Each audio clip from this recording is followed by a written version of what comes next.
So welcome everyone to the developer meeting on Sunday, the 6th of August, 2023. Ido, I hand over to you. Yeah, this week we made some changes, Fabio and I. We are doing some refactoring right now, aligning. So the first thing that we did was actually moving from Python to C++. We did. It's actually Fabio that did it. So excellent work, Fabio. And now we are going to like phase 2 of refactoring the C++ code to be more of a real-time system, a robotic system, and then the structure of the code to align more to like a ROS2, and then just like set up the proper naming convention from everything, because right now it's kind of everywhere. And that will allow us to kind of place all of our topics and messages in kind of single package, and allow our science guys to kind of actually review it and approve it, and then make changes of what we need, so we can have the data structured and the data pipeline shared with other organizations that are seeking to how the data is going to look like in Sky 360. And again, this is part of the work for Aloha as well. Also, because we are focusing right now, on kind of the next thing on the PTF and stuff like that from electronics, we are kind of hold back on the Aloha version from the monitoring side. So we decided that instead of like waiting on that, we can actually go ahead and implementing the recorder. So Fabio started with a simple node that for now does everything in memory, and I'll go ahead and hopefully this week or next week kind of work on implementing the basic recorder. So we will dump everything to disk. I did some testing with the Orange Pi 5 Plus. It looks very promising, and we will use the NVMe, the M2 kind of interface on it to store everything. In my test, I was able to write about 700 megabytes a second, and that should be enough for the fisheye camera. Yeah, Fabio, do you want to add anything to that?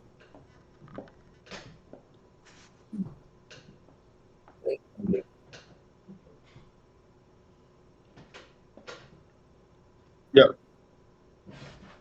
Oh, I can't hear him.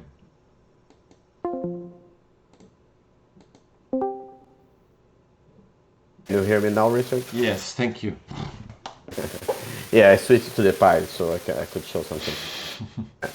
And so we at least now we can we can work with what we have right now. Before it was just too sloppy, and right now at least we can work. It's fine, but we still need to fine tune it. Okay, so it's still not perfect, but it's much better than it was. I can also show something that if you want, I can also display yeah. here. Yeah, let me just add to that. So we did like Fabio did improve the performance for the ROS2.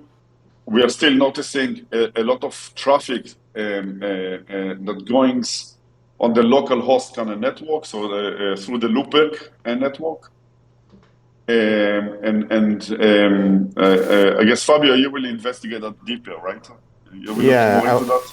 Yeah, I will investigate it deeper because it should not be working with the loopback. Yeah. It should be working with the shared memory. Exactly. But the amount of data in the loopback is right, because I was just making out the amount of calculation, and so it is right for the amount of data that we're using. But it should not be working with the loopback. It should be loopback should be just clear, and it should be everything in memory. So it seems that I'm missing some configuration. So I have to investigate it. Yeah. So right now, time observing, it's around 1.5 gigabit traffic on the loopback, and it spikes to like 2.5. And that's about right, because if you get like a 16 frames per second times 20 megabyte image, and that will be the amount of data that we should be looking at. Yeah, so it's interesting. Hey, Fabio, why you have so much noise when you talk? Because I'm using let me try to connect. Are you using Windows? No, I'm using the Orange Pi with the Ubuntu Linux. Oh, okay. That's the, another thing also, the CPU is around 60-70%.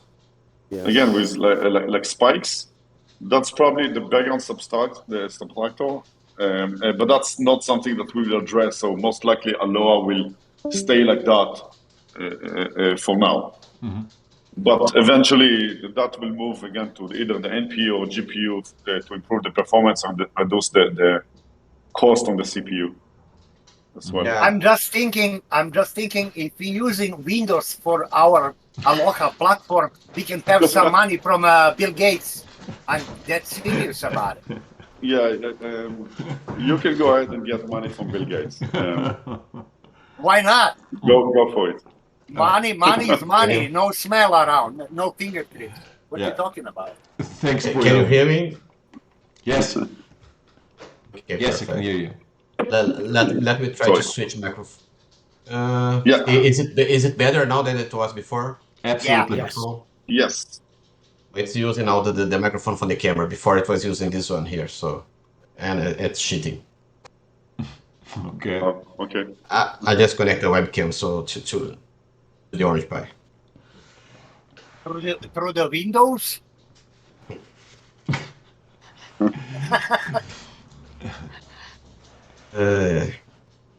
Yeah, that's about it, and we can have a better discussion about background subtracting, and because we cannot use the video board that's on the Orange Pi has only 4 cores to process. I tried it, and it's slower than using the background subtractor, but we can use it to offload some of the CPU power.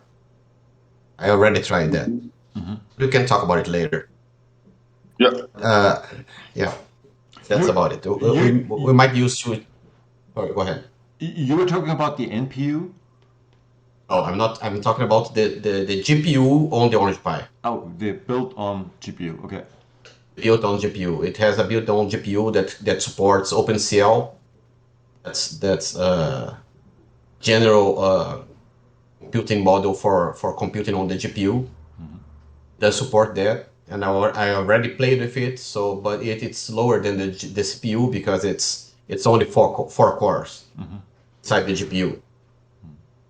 And but anyway, it's slower, but it offloads the computation from the CPU, so it can have more CPU power to do something else. Maybe in the overall picture, it might be better than just using the CPU. I have to play with it a little bit more later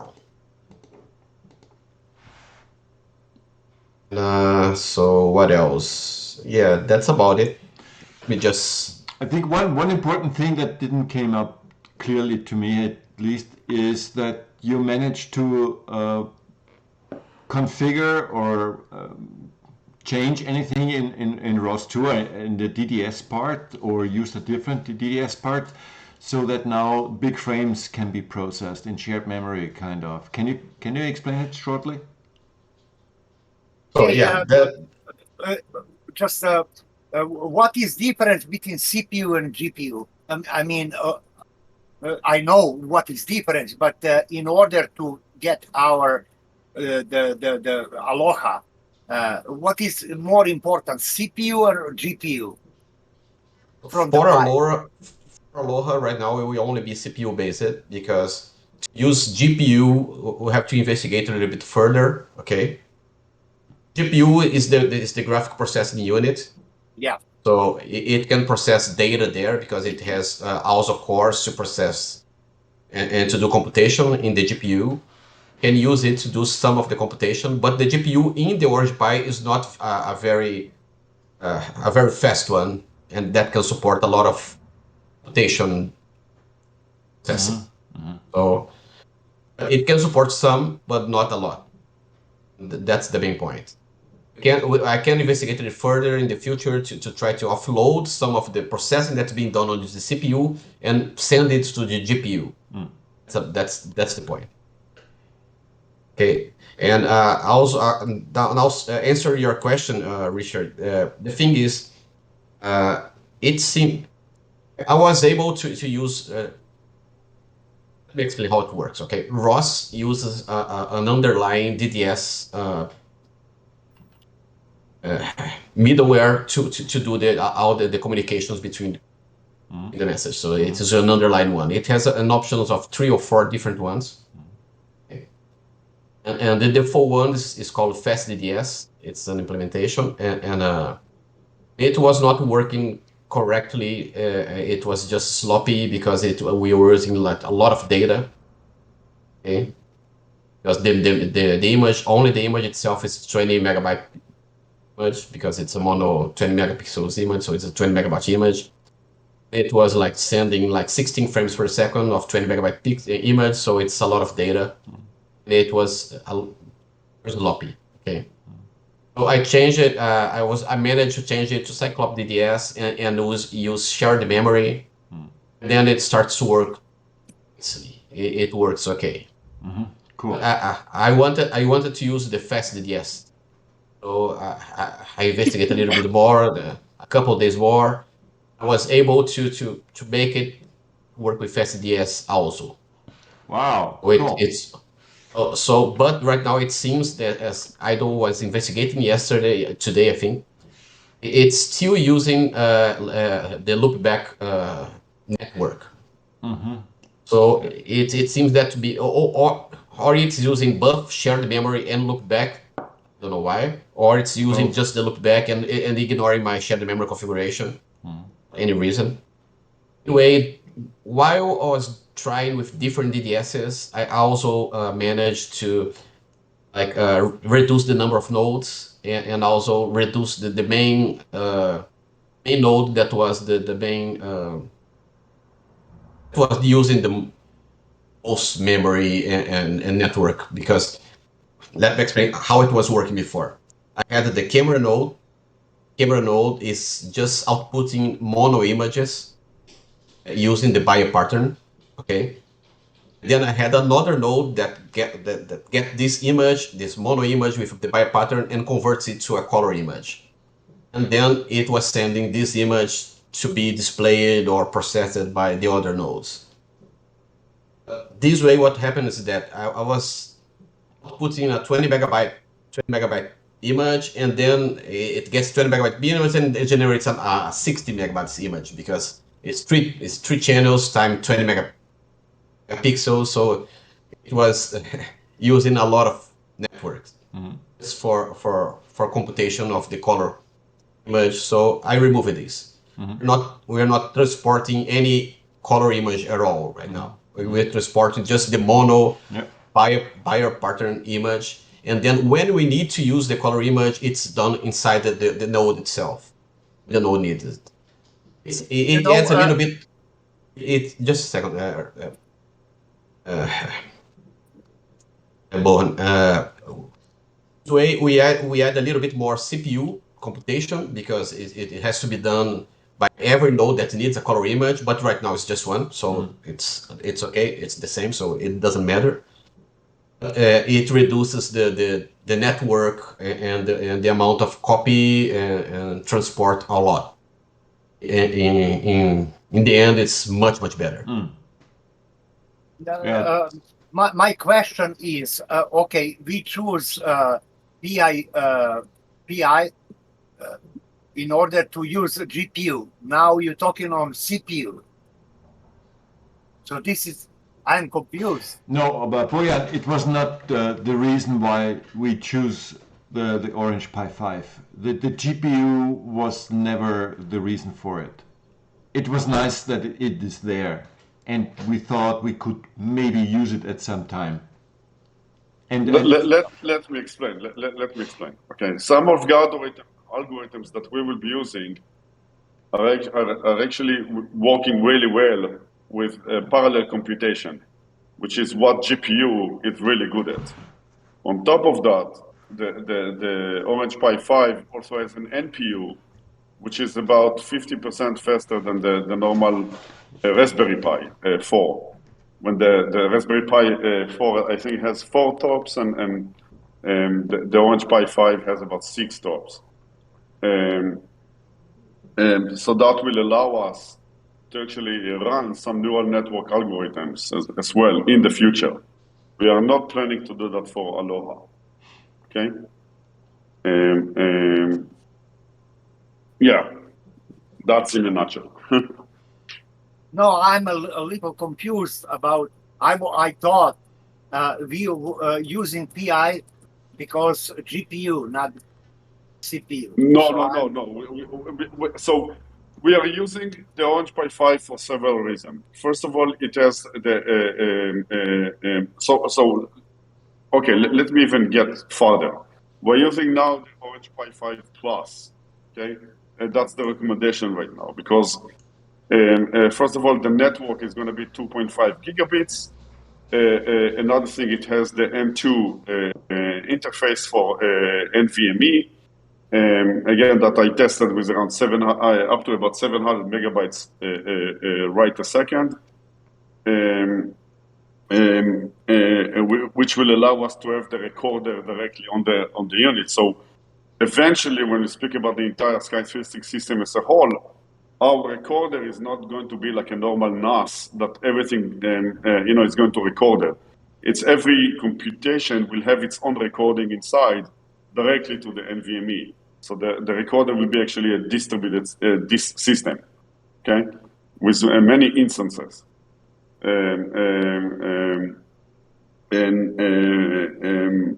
Yeah, and then of course, the CPU is strong enough. It has 16 gigabytes of memory that will allow us to actually cache, enough data for when we need to record an event. So we will have enough seconds in memory what happens before the event, right? So all of this together is like why we are going with the Orange Pi 5. It's not just a single thing. Okay, so it's the memory, it's the CPU, it's the GPU, it's the NPU, it's the network, and the NVMe, and then the storage. It's all of that. And we are going step by step on using all of these resources. Okay.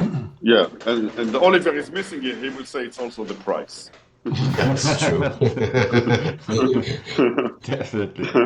True. So, just to make the ball round, you said that you've chosen to use just the gray images without this conversion into a color image, which is absolutely not necessary for the background subtractor.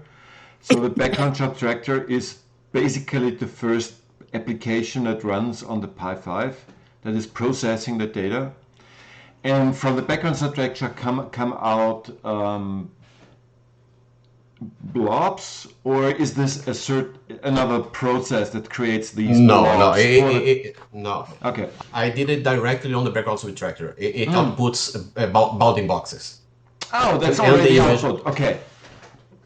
Why I did that? I did that mainly because of network performance also. Mm-hmm.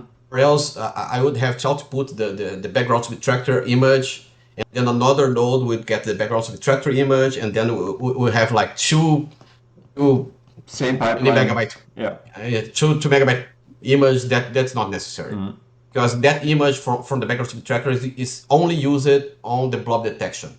Yeah, they only use in there. Yeah. So I join both together on the same node, and I just do the background subtractor. Then I find out all the bounding boxes, and then I output the bounding boxes to be used. Exactly. So if that works with just 60-70% CPU load on this Orange Pi 5 Plus in the future, when we have the recording and playback functionality with an NVMe, then we could use the same Pi5 that you're using right now as a secondary board and communicate just via ROS2, because then you don't have to exchange the whole data stream, but just the bounding boxes. That's minimal. Yes, yes. So the idea is on the network, we should communicate only the situational awareness, okay? And then all the raw data will be recorded directly to disk locally and will not be shared across, only when you want to replay that and investigate it from science perspective. Absolutely. Okay, Yeah. cool solution. Yeah, that's why we look very closely right now. What is this 1.5 2 gigabit that we are seeing on the loopback? Because we want to minimize it as much as possible. Okay. And that's why it's also important that we procured some Pi5 Plus for developers as well, so that we can also test the recording and playback. Okay. Yes. So there will not be playback right now. Okay. For Aloha, there will be a recording. Okay. And Fabio and I are thinking now how to because we don't want to record everything. If right now we just record, a 2 terabyte disk will be filled with about 40 minutes to an hour. Okay. So we are trying to do something a bit more advanced, but I would say still not what the final version will be. So we are not going to put the full tracker there to understand a track and hysteresis and all of that, but we are using just the hysteresis piece, as my discussion with Christian yesterday, just to understand that we have an event, and that will be an enough of understanding, and will issue a command for the recorder to start putting everything that it has in memory into disk, and then every new frame until the event is over. Okay? An event we consider, think about it, and we will test it. Event consider, changes in time between bounding bosses that are close to each other, that are close enough to each other over time. Okay. So we are looking into how to do that, and that will initiate the command for the recorder to start recording. Could be a friends-to-friends analysis. With that you can cluster the bounding boxes that are very near to each other and define if it's the same object or not. Yes. Yes. We're trying to do something very, very simple and silly right now. So again, just to try, see what we get, and if we get too much noise, we will improve that. But the idea is start with a recorder that is very noisy, has a lot of events, then start reducing the events, the amount of events. Yeah, with all kind of strategies. Yeah. So again, it's just like building the right components that we need, make them barely work, as I always say. But then, it's only improving the algorithms. Okay. Yeah. And that's where the science advisory can come and help with the data structures, right? Because once we have the proper data structures, the algorithms can only improve, right? Okay. Yeah.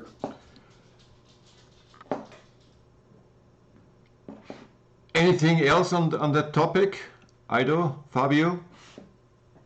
Oh, I will just show it working on the Pi right now. So. Oh yeah.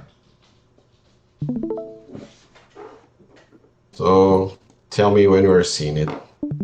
Yeah, we are seeing your screen. Okay.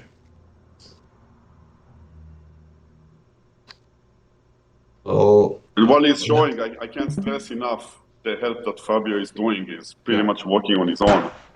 So I really appreciate your help, Fabio. Like, truly. Yeah. Let me turn off the camera here. So. Prodaje. Neće da se prodaje ništa. Majku vam jebem. Jebem vi So. Bojan, please mute yourself. majke. So right now it will be very slow because of the streaming. Oh. I have to mute him. Sorry. Okay, go ahead.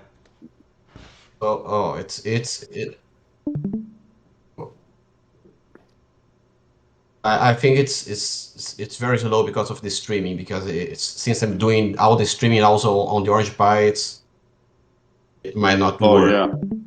Yeah. It might not work, yeah, because since it's using most of the network. Let me try to use the other ones. Fabio, can you go on a smartphone and then use the camera and stream that? Yeah, I might. The thing is that Discord doesn't allow me to do things, so let me try with phone just a second. Just stop sharing them.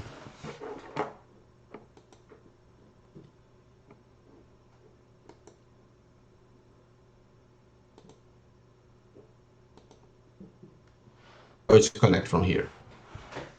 Hey, Fabio, Fabio, if you have issue, I can show it also. Fabio, I have question for you. How Aloha will be elastic to, for example, Windows platform, Linux platform, and stuff like that?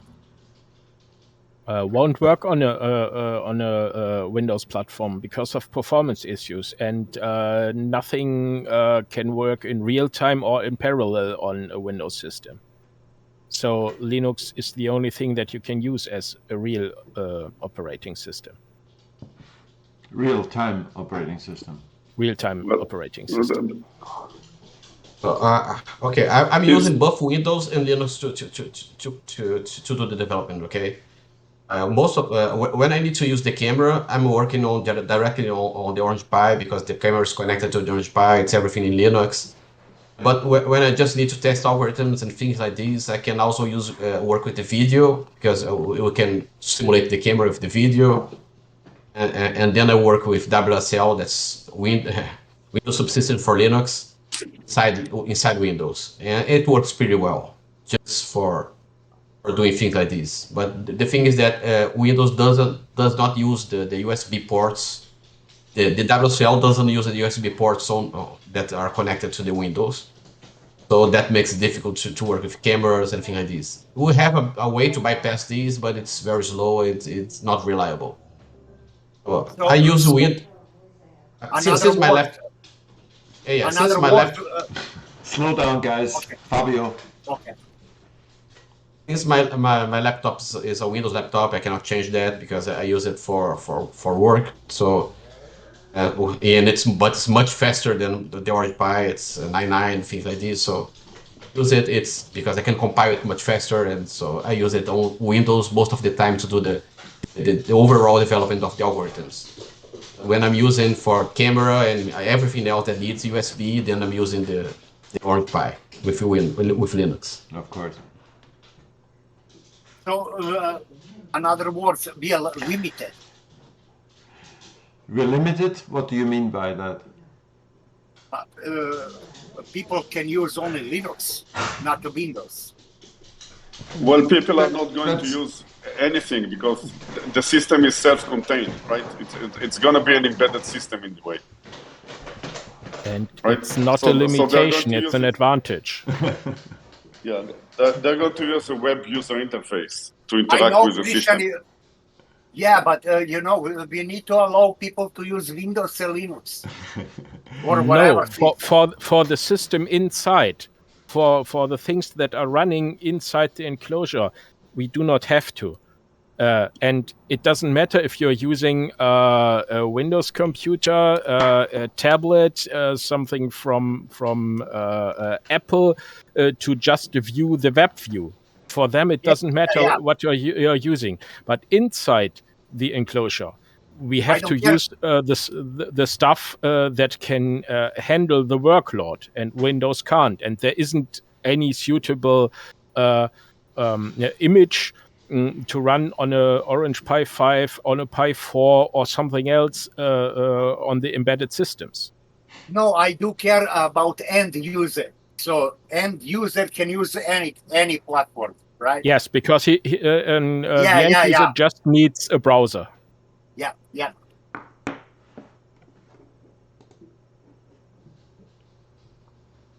Yeah. Yeah. Yes. Oh, damn. I don't hear him. To show it working on the Orange Pi here. Can you guys see it? Fabio, would you mind to put your smartphone in landscape? Oh, sure. Thank you. Better. Yeah, but I'm okay. I was not looking. Okay.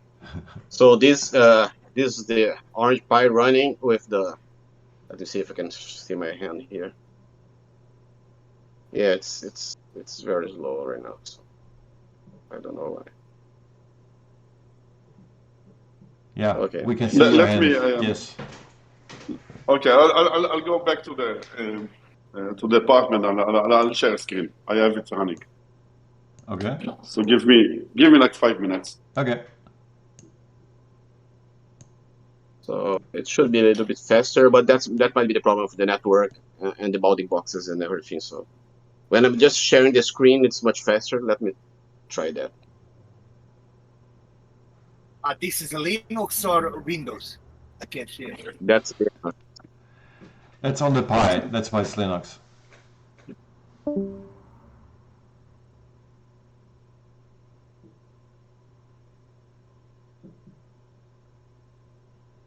So that's working without the bounding boxes and without the background switch tractor. So it's much faster. You can see that. Okay, smooth, yeah. Yeah, it's smooth. But when I do start the background switch tractor, I think it's overloading the network too much. So that might be the problem. Mm-hmm. Because I can also like point a laser pointer over there, but it's just being too much for what we're trying to do right now. Mm-hmm. And I have to see why it's not working with the shared memory that I put in there. It should be, but it seems not. So it's always a problem of configuration on the Orange Pi with the ROS2 and the DDS. Mm-hmm. Okay, so in your case, the DDS should not communicate via network. It should just exchange via memory. Just that everything should be exchanged by in process and shared memory. Yes. Mm-hmm. No. Can you configure DDS so to say the network address is device null?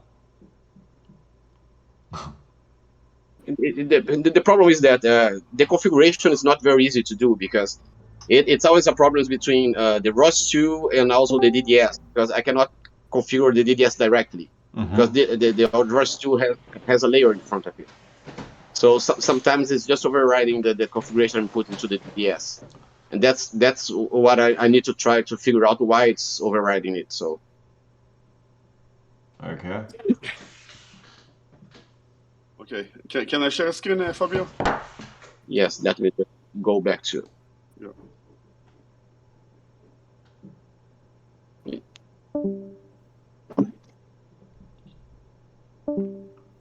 Actually, it's not a screen. I'll open my video. Let me switch it. So, okay, so you see here the camera. You see the performance. That's about the performance of it. And you see the traffic here, what I'm talking about. Mm-hmm. And if you see the video, you see my hand. Oh yeah. Right? Yeah. Yeah. So the frames are way, way better than what it was. Like, you can see. But is this with the background subtractor Yeah, running? I'm just using the camera. Yeah. with the background subtractor in place. No, there is no background subtraction. I'm just testing the camera node right now. Yeah, okay, just where you get the data through. Yeah. Got it. Yeah, looks cool. Yeah. Much better than what it was. Mm-hmm. It's good.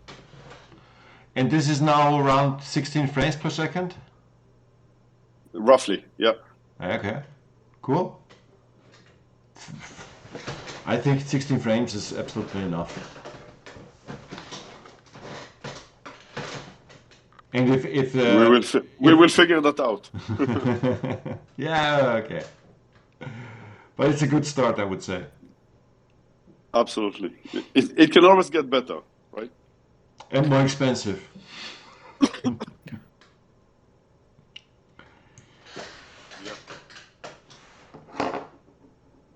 So, anything else from that topic? No. Okay. Hey, Ido, you just mentioned one word, and it was the Scientific Advisory Board. Scientific Advisory Yes. Board, sorry, Scientific Advisory Board. Or Science Advisory Board. How do you say in English? Science Advisory Board? Yeah. I'm from Israel, so it doesn't matter to me. I understand. David, you're English. Sorry, English speaking. You're Scottish, I know. Can you tell me how do you say Science Advisory Board or a Scientific Advisory Board?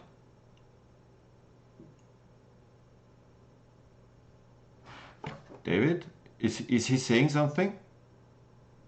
Yeah, he's very low on noise. Oh, I can't hear him. So microphone.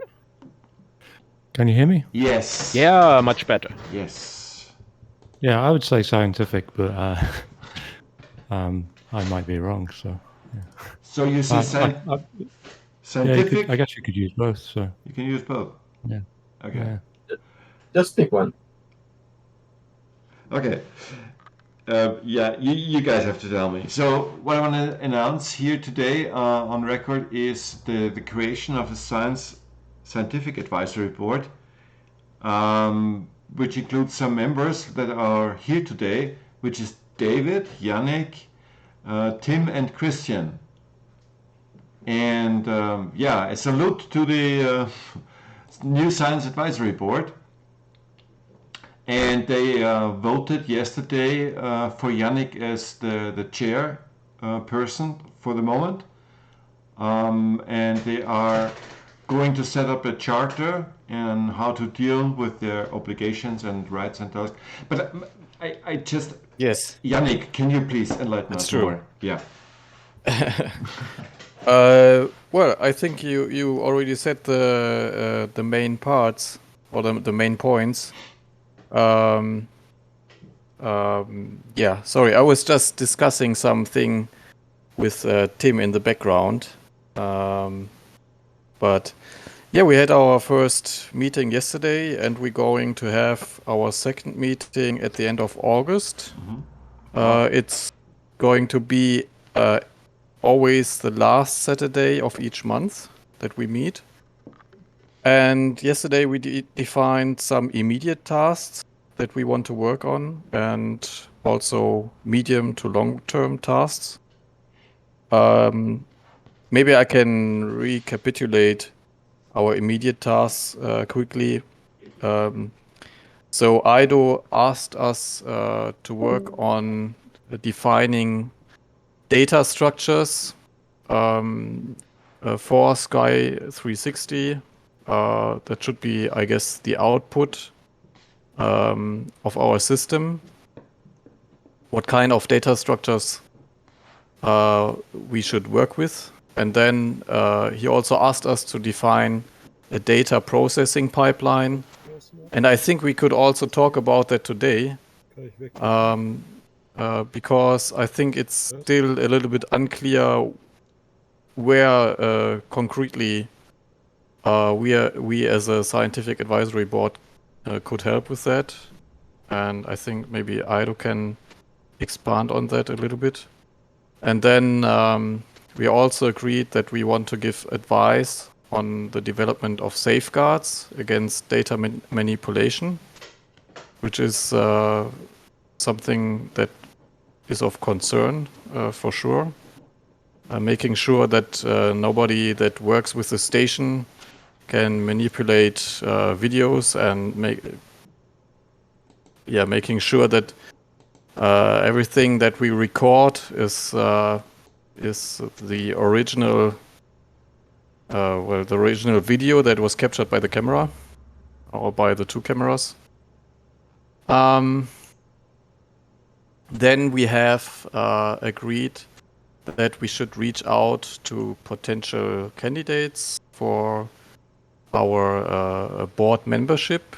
Yeah, we are currently just 4 members, and we want to expand that to have more expertise on our board. I think that would be extremely helpful. For example, also concerning our first immediate task that Ido was giving us, basically. I'm not an expert, for example, with CMOS sensors, so I believe I will be of very limited help there. But if we had a scientist Christian is probably the scientist that has most experience with these kinds of sensors. But if we had more experts on that part, I think it would be very helpful, and we will try to acquire more expertise on that front, I guess. And for the next meeting, I will propose a charter, and then for our board, and we will discuss that, and then we will go on from there, I guess. Cool. Yeah.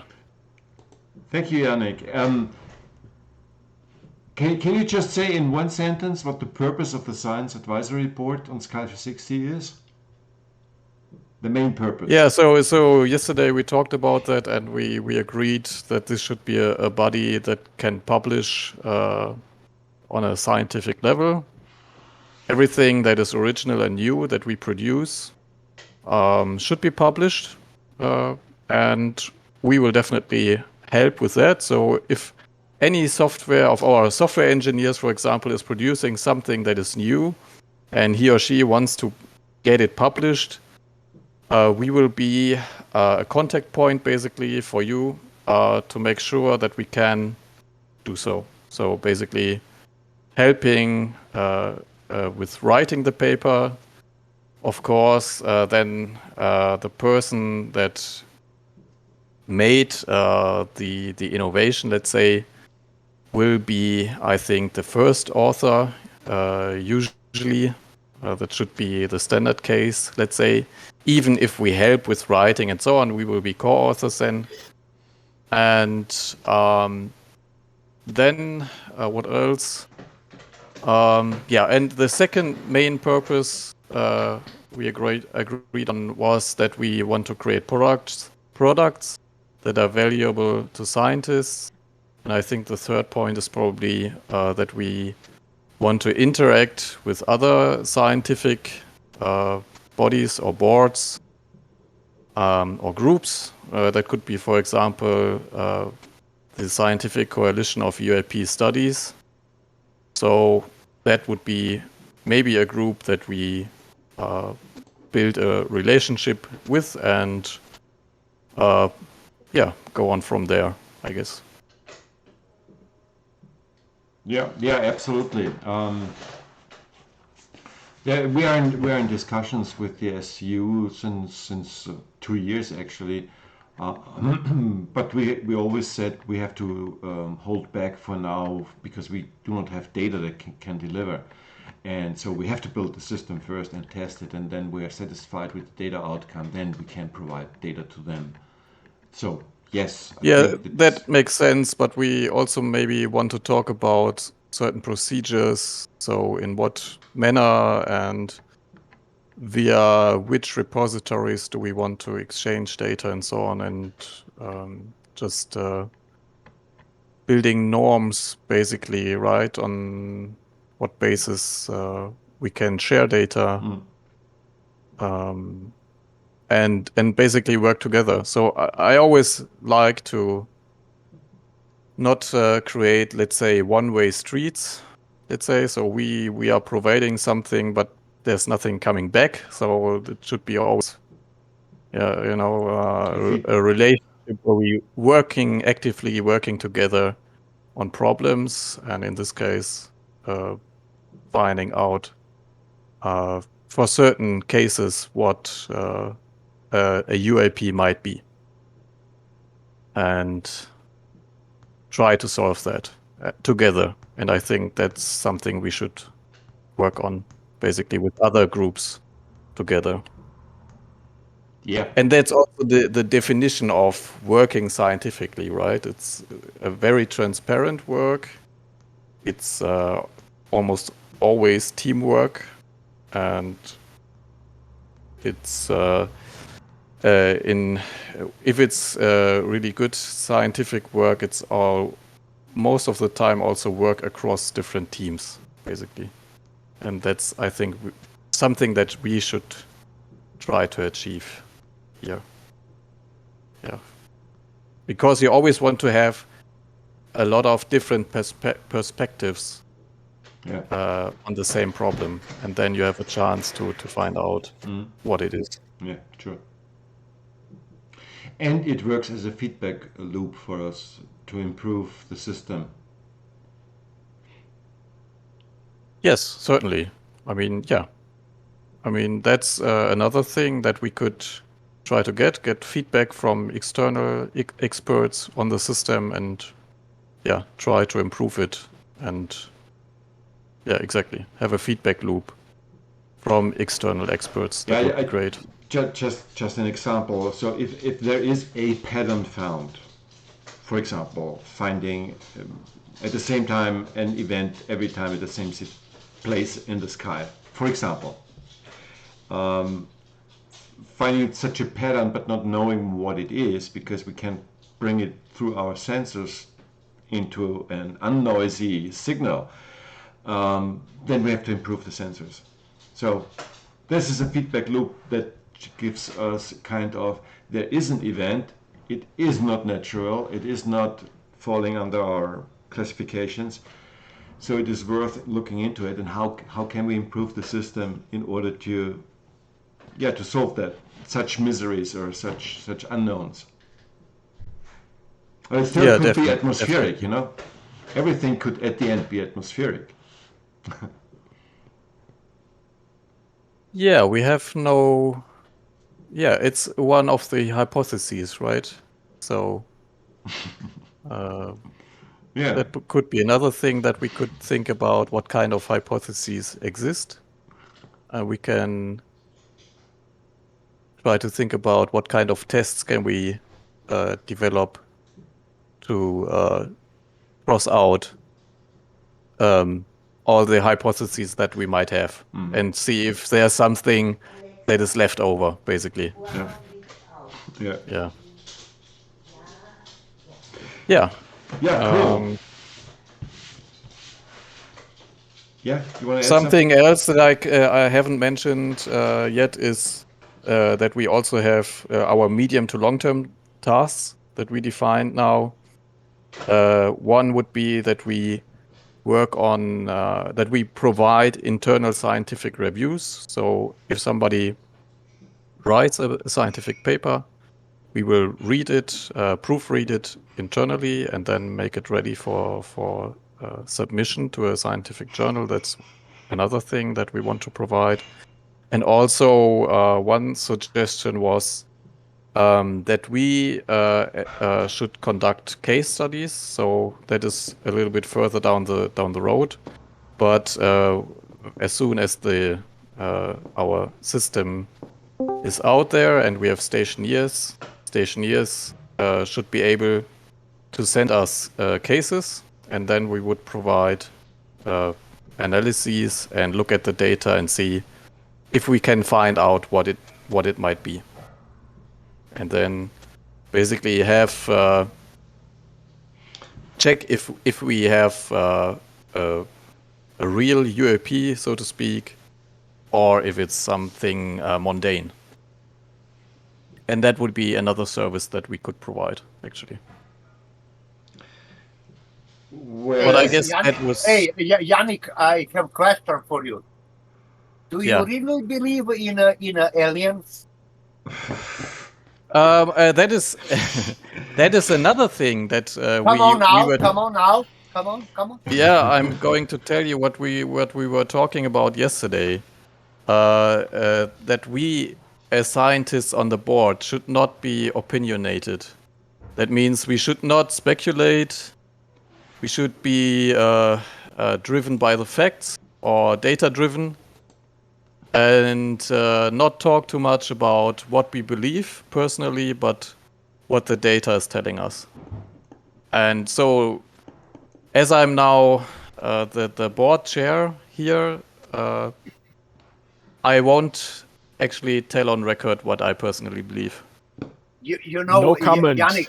No Yannick, comments, exactly. Hey, Yannick. thank you. Let me express myself. I Yeah, do okay. believe in a very high educated, like you and a Christian and other, PhDs. Yeah. We are very respectful, because I am so lazy to get title, whatever. But very important for us, like Sky 360, to relay on Christian, you, David, and other guys, PhDs, to how can I say? Thanks, Bojan. I appreciate No, that. no. This is very important. You No, have no, to go through that, Yannick. No, what? it's all good. It's all good. Yeah. You know what? This is very important to rely on you guys, like you need to you are like a filter. Yeah, Okay. and I also take that job very seriously. This is very important. For yeah. example, when Christian talked to me about astronomical things, I'm just confused, but I do believe him. Also, I do believe. So this is very important for scientific board to filter our findings. Speaking about sensors, speaking about hardware and stuff like that. So I'm just amazed how this thing going.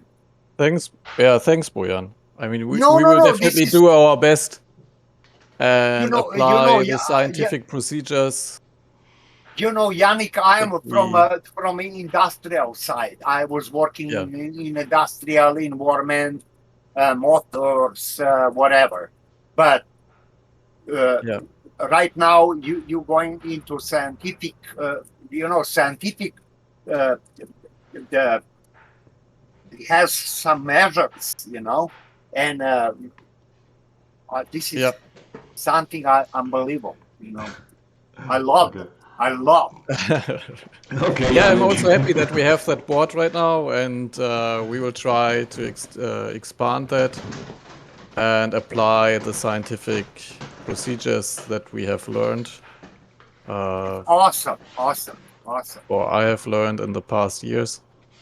Yeah, we take that job very serious because it's also a serious topic, right? It's a topic that Yannick, I am a hardware guy. Potentially.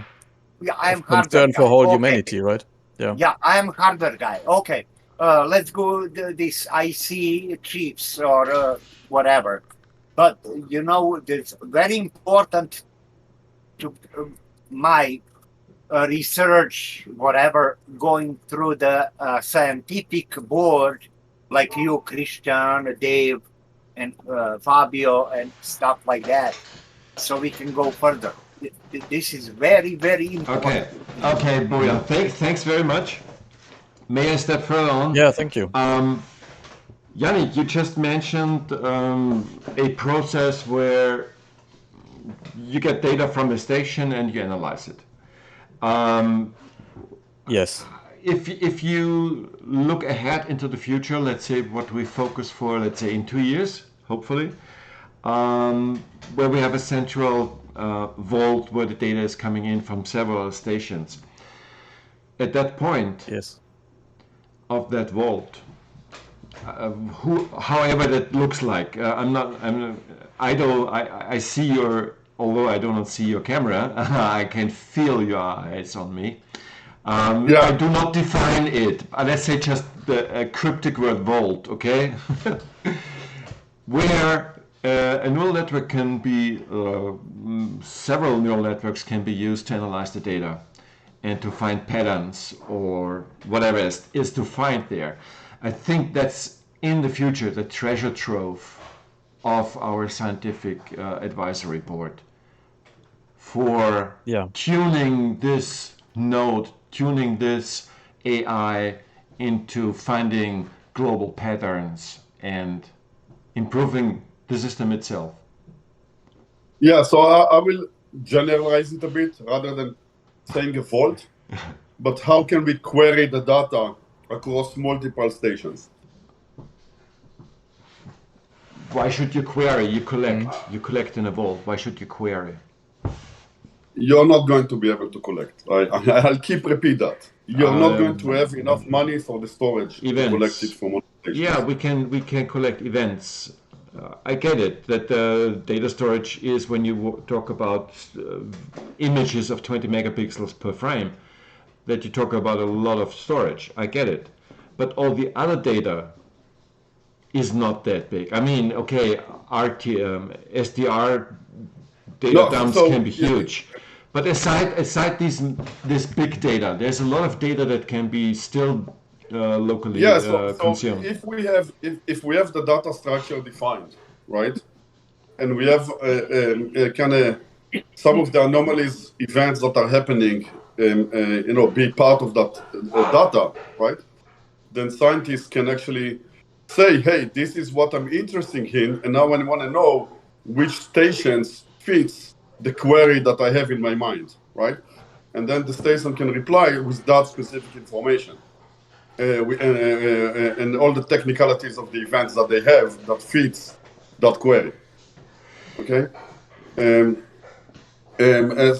it's basically in this case you would have to rely on the availability of such a station.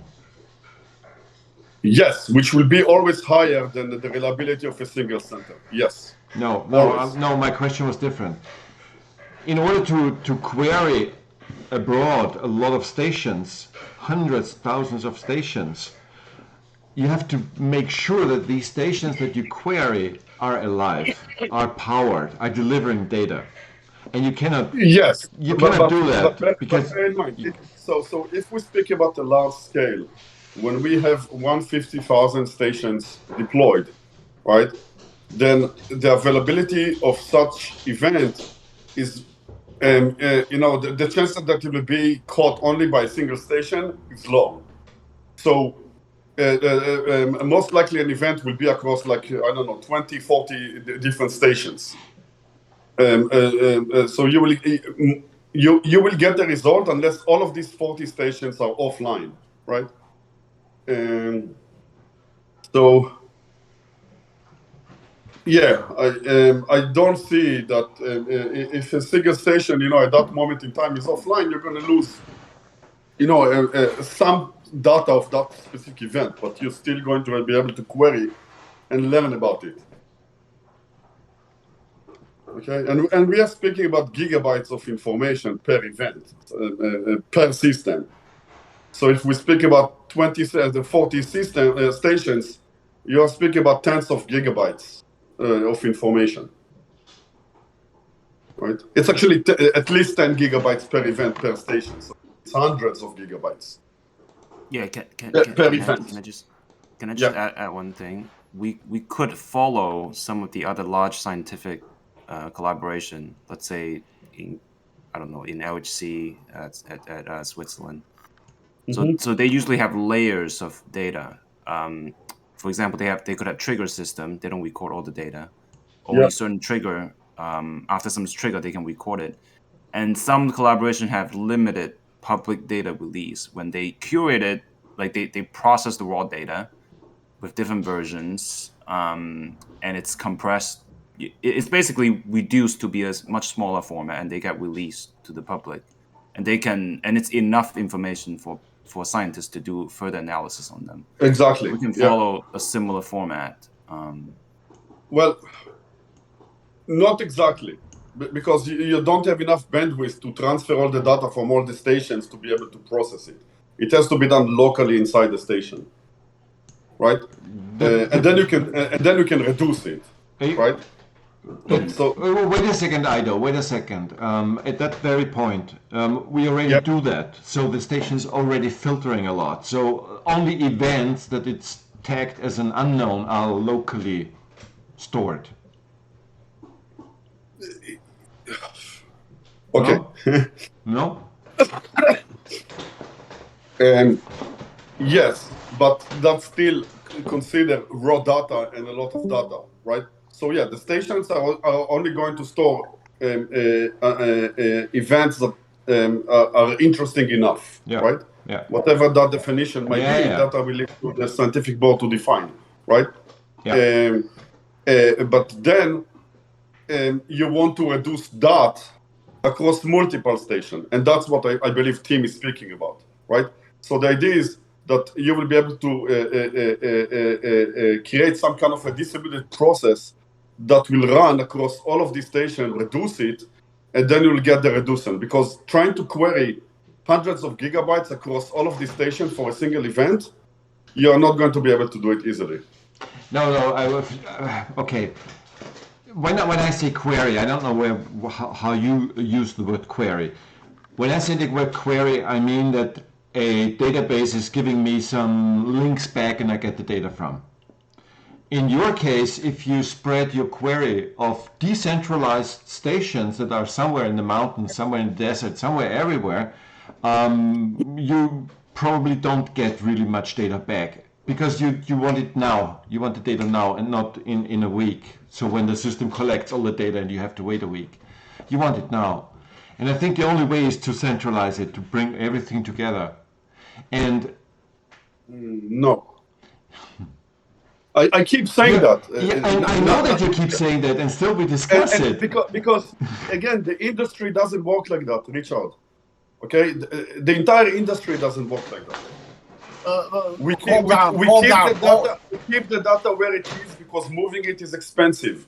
Okay? Ido, we don't care about industry. Stop that. Yes, you do care because that's the engineering solution. No, we don't care about that. Hey guys, this doesn't lead us anywhere. Tim, go ahead. Yeah, can I add one thing? Like, if you look at some of the statistics on UAPs, I think the general consensus is that they're not that common. And I believe with some statistical analysis, we can do multiple layers of trigger. For example, every day, maybe you might get hundreds of events per station. You might have a requirement that, let's say, 2 station or 3 station has to collaborate on something for like a legitimate event to register, or it cannot be planes or whatever, with some high confidence. Then I think those filtered data will be, manageable. I think what you can collect is the situational awareness because that's small, and then that's enough. That's enough for a scientist to tell to say, hey, this kind of a behavior in the situational awareness has interest to me, but I want now to look at the raw data. Okay, so the first I think look that a scientist will look at is what the situational awareness looks like. What are the results of the thing before you even start to get the raw data? And once that has interest to you, then you need to try to run analysis on the raw data itself. And that's going to be hundreds of gigabytes, right? Ido, let me tell you something. The horses. A scientist is like a... what the hell are we talking about? No. Richard, this is very important. Yeah, but please...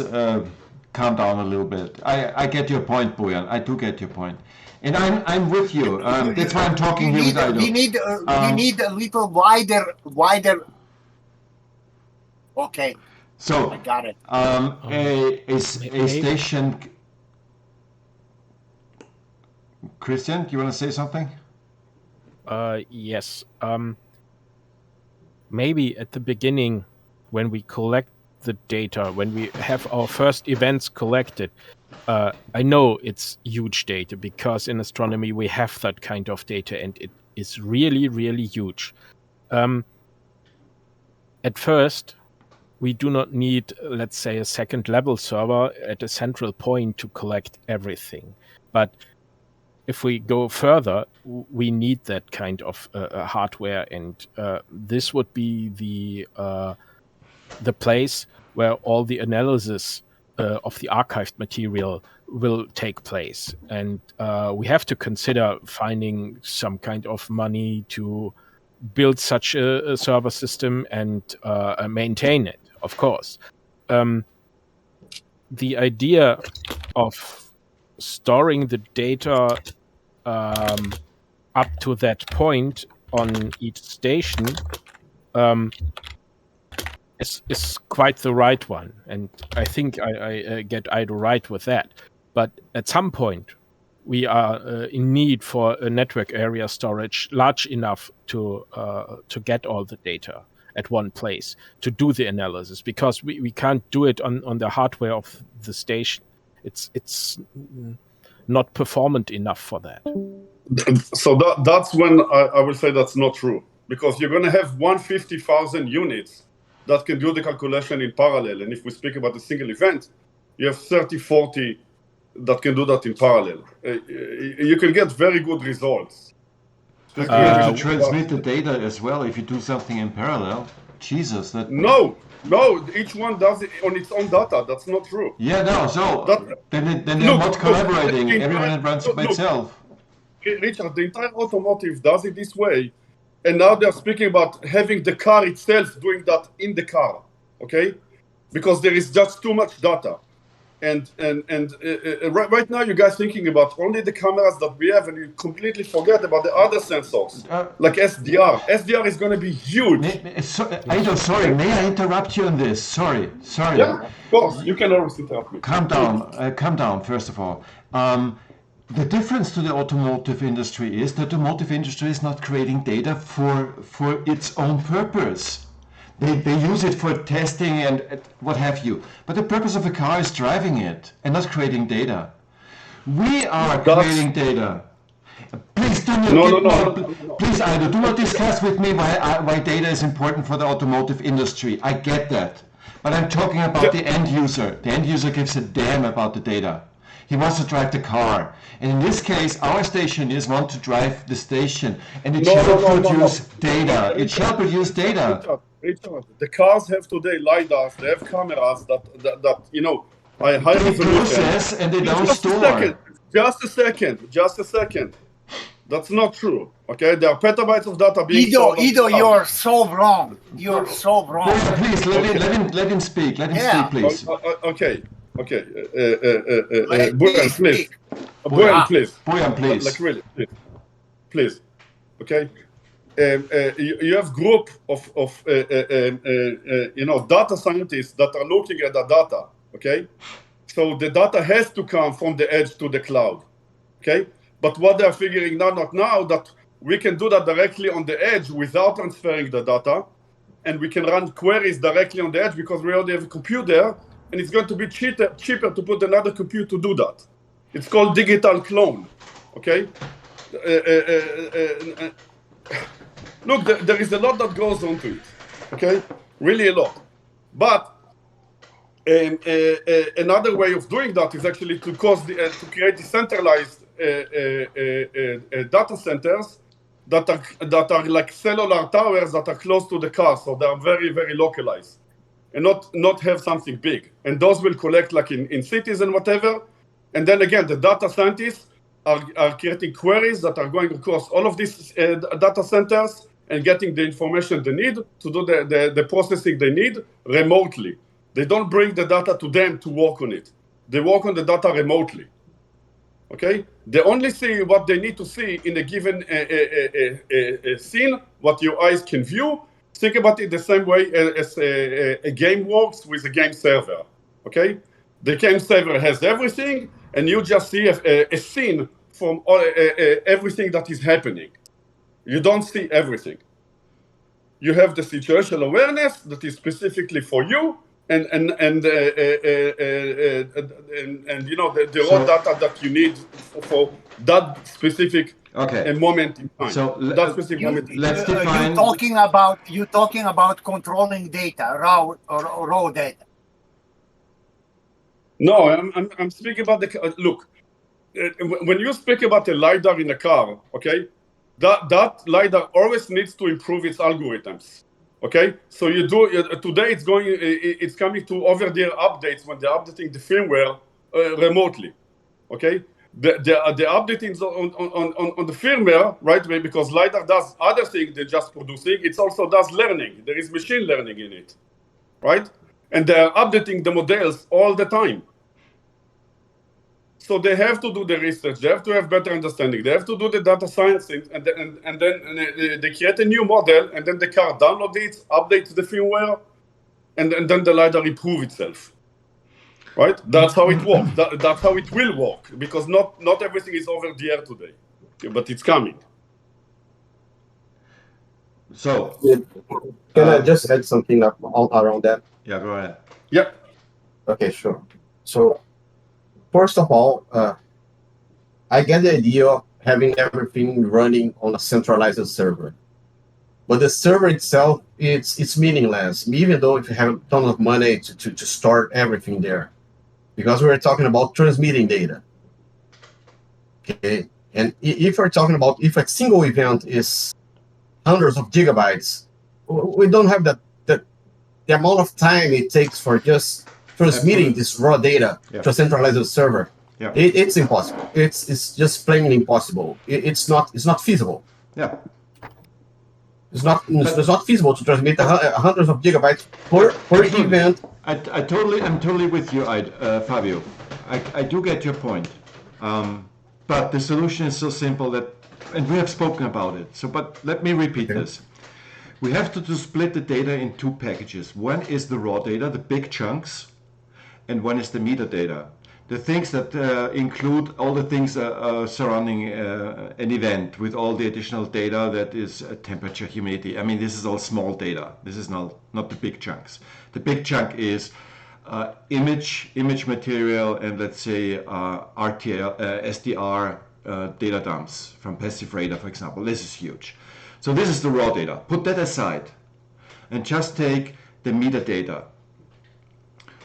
in the megabytes. Okay, we have to collect that because there has to be a touch point where this analysis can take place, because analysis means that you have the information that there is an event that is overlapping over several stations, for example.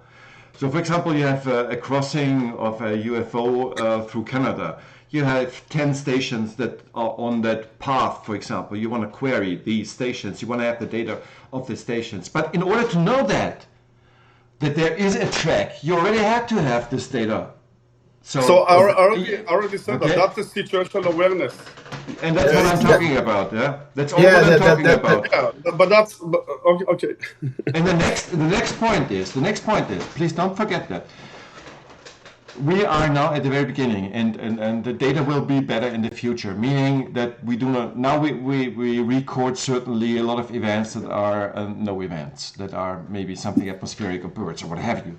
So, but in the future, our system will be better, and an event will be something that is of real importance, let's say, where we can rule out a lot of other things. But the thing is, when you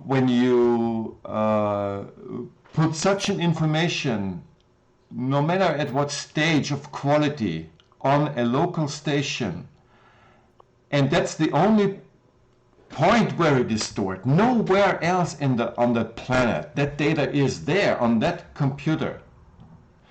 We are very dependent on the network access to that computer, on the availability of the user himself. Does he want to be connected power it up or not? Is it in a good state at that station, whatever? And is the storage big enough to hold that data? So, for example, and this is also one of the issues I want to talk with you, Ido. We have a station with a built-in storage, a local storage, whatever size. That size is limited. So let's say that runs for 3 months, and this is then full. What next? Do we have to call the stationeer to insert a new NVMe? And then what with the existing NVMe, the first one? He should be able to bring it online so that other scientists can then query it. This is not working. This is totally impracticable. And the reason why this is not automative is because we are about the data. We want to keep it. Because we want to improve in the future. We need to improve in the future. Sorry, your turn. No, you are not going to be able to keep all the data. You have to understand that. There is no way for me. Define all data. Okay, even if you have metadata, okay, of events that you're right is in the megabytes, okay, stored, let's say, indefinitely. That data is useless without the raw data behind it. Absolutely, but you can query it very quickly because it's stored in one place. And you do not have to rely on the availability of someone else. Again, okay. Let me, where do you think you're going to have the most amount of work? On query of the metadata or query of the raw data? Yeah, or the raw data, of course. Exactly. So that's what is the problem here, not the metadata. The metadata is fine. Yes, you can store it on the cloud. That's fine. Yeah. Okay. And that's an easy solution. Yeah. Okay. The raw data query, that's the problem. Right. That's the main. Right. Here. Right. And now you need to understand also because of that there is system limits. You cannot store everything indefinitely. It's impossible. We will have to give up something. So. There are ways to kind of. But I'd like to give up something. So I'd like to give up something that I can control. To rely on something I cannot control. Just a second. Okay. Just a second. We can create higher order systems that are considered low-term storage that has far harder storage that can download stuff, from a Sky 3 station. And keep it inside themselves, collect it from multiple stations, right? Call it like localized small Sky 3 data centers, whatever. Okay. Right? That's a very doable and makes sense stuff. So like a Sky 360 archive storage, right? We can do that. That's a simple NAS will be more than enough, right? And now with disks that are coming with 64 terabytes, it's pretty good, right?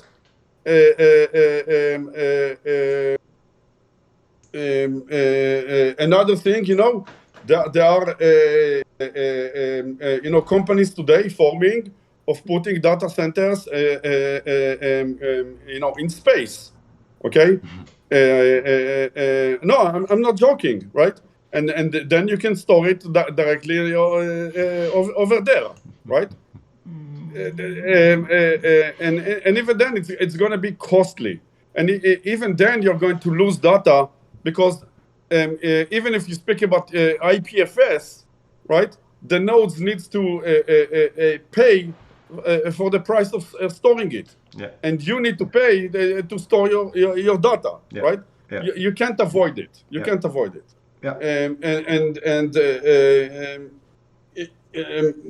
That's why the only thing that works at the end. Sorry, Ido. Yes, that's why defining the data structure is so important, because we still don't speak about priorities. Like, how do I know which event is more important to store, right? If we speak about the future, because right now, you're right. Like, we'll store whatever until there is no more room, and then we will have to start deleting. That's how it is. We can improve it by creating priorities. That's the best we can do. I'm not sure that Hold we on, will hold exceed on. that, because over Guido, time we Guido, will you- have enough Bojan, money please. to. Wait. Yeah. I think we True, will Christian. have over time we will have enough money to expand our storage and expand it in a way that we will never have to delete things. I'm talking from over 30 years of experience with astronomical data that is stored since the 1950s. And we didn't exceed that storage because it's always expanded. And there we have a huge lot of data. I downloaded much of the data to my own systems, and it just fills up to 14, 15 terabytes at the moment. Only the stuff that concerns my work.